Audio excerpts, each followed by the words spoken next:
Arunachela Shiva, Arunachela Shiva, Arunachela Shiva, Arunachela, Arunachela Shiva, Arunachela Shiva, Arunachela Shiva, Arunachela, Arunachela Shiva, Arunachela Shiva, Arunachela Shiva, Arunachala, Arunachala Shiva, Arunachala Shiva, Arunachala Shiva, Arunachala.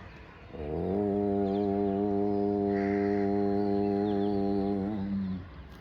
Namaste, fellow pilgrims. Sunday, January 4th, 2026. I'm here at the feet of the sacred hill Arunachela in Tiruvannamalai in South India.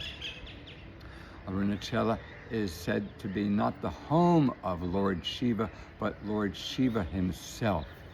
In legendary times, a miraculous occurrence of a column of light with no beginning and no end, a flaming column of mystery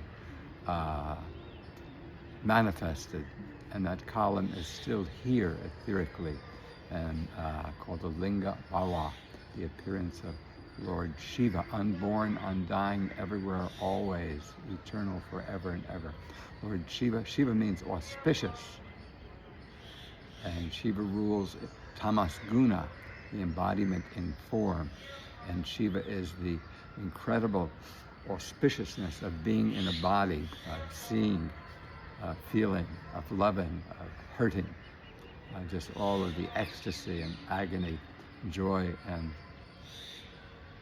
pathos of the human condition is possible because of the cognizance, the presence of this vast and mysterious intelligence which we can call Lord Shiva. Today I'm once again a tiny flea trying to talk about this vast and mysterious elephant that we ride upon. So please understand, anything I have to say about this elephant is from the perspective of just a flea bouncing around on its back as we trundle along on this mysterious journey. And I have a very, very narrow view, and I'm very, very naive. So please take anything I'm saying with a grain of whatever. Today is a very auspicious day. It's a full moon, and it's a full moon which celebrates the 167th, I believe, anniversary of the birth of the great sage Ramana Maharshi, who made his home here at the feet of Arunachela. And last night and this morning, millions of pilgrims have had the blessing of circumambulating this holy hill. In any case, I'm here to share with you, once again, the understanding that I've harvested over many, many years as a flea riding on this elephant. And what I've come to understand is what Rumi says, it's that we are not a drop in the ocean, we are the ocean in the drop. Traditionally, in Sanatana Dharma, the way of life practiced here in India, Sanatana, eternal, and Dharma, a way of life of constant communion with the sacred. You know you're practicing Dharma because your heart is one with the mystery and you're one with the bliss. So any experience that takes you into bliss and oneness and ecstasy is a dharmic experience, and any element of your lifestyle that doesn't reveal the sacredness of life is adharmic, is outside of Dharma. So I invite you to cultivate a quality of health, which is ecstatic, a quality of service, which is ecstatic, and a spiritual practice which leaves you ecstatic in a state of nitya yoga, eternal communion with your inherent divinity. Because all of this is the goddess. Prana, the life force, is Shakti. Prana, the life force, is the goddess. And you are simply the expression of this life force, your most immediate and real expression of divinity. Prana is Shakti. Prana is the embodiment of this great and wondrous mystery, which we use the term God to express.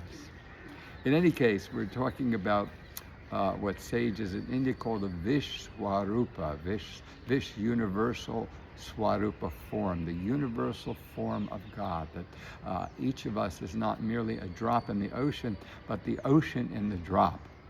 That each of us personifies an instant of the unfolding of the creative potency of totality, that each of us is a unique expression of totality, that each of us is the embodiment, the mystery expressed in personhood, and this one instant of the mystery expressed in the personhood of you. So you embody totality, the total of this mysterious organism, which we call the multiverse. And you embody, you are a microcosm of the multiverse.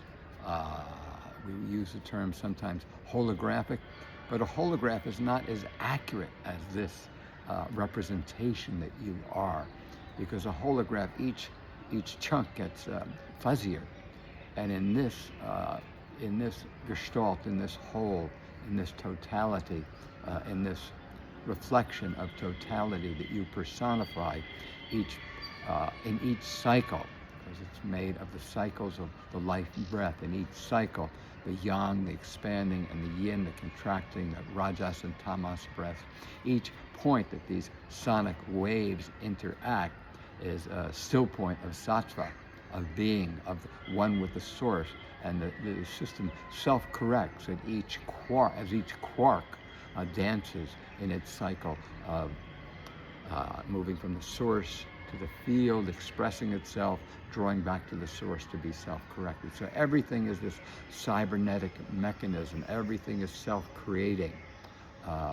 Everything is moving from the universal self here in the center of everything out into the realm of expression and experience, and then taking that experience back to self-correct in what we would describe as a cybernetic mechanism to maintain its homeostasis.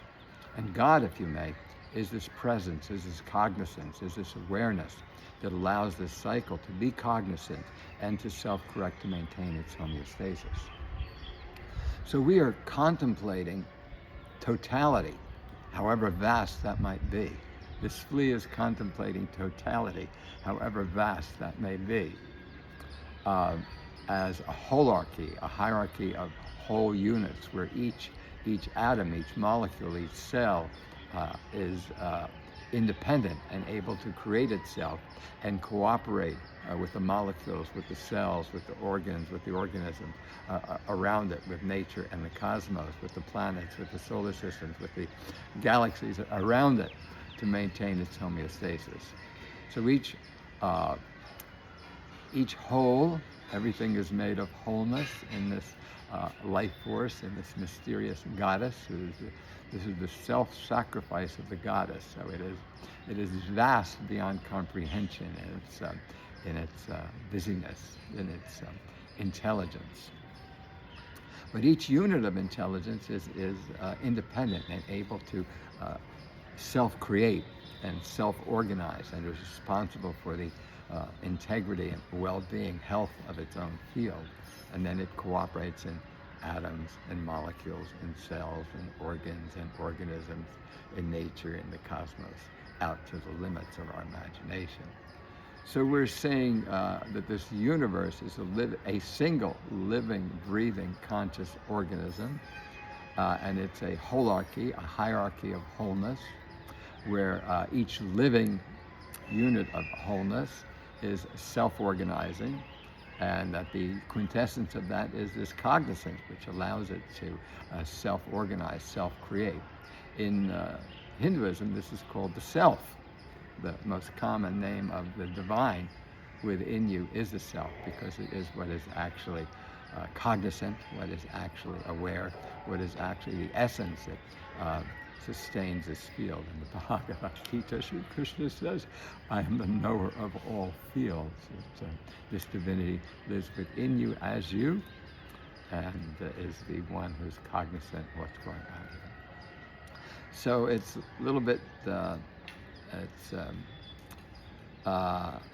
I hope you can find some value in my ravings this morning. I thought it was a very auspicious day, and I should share with you the quality of consciousness that this ant is manifesting these days as I continue to contemplate, I guess, this flea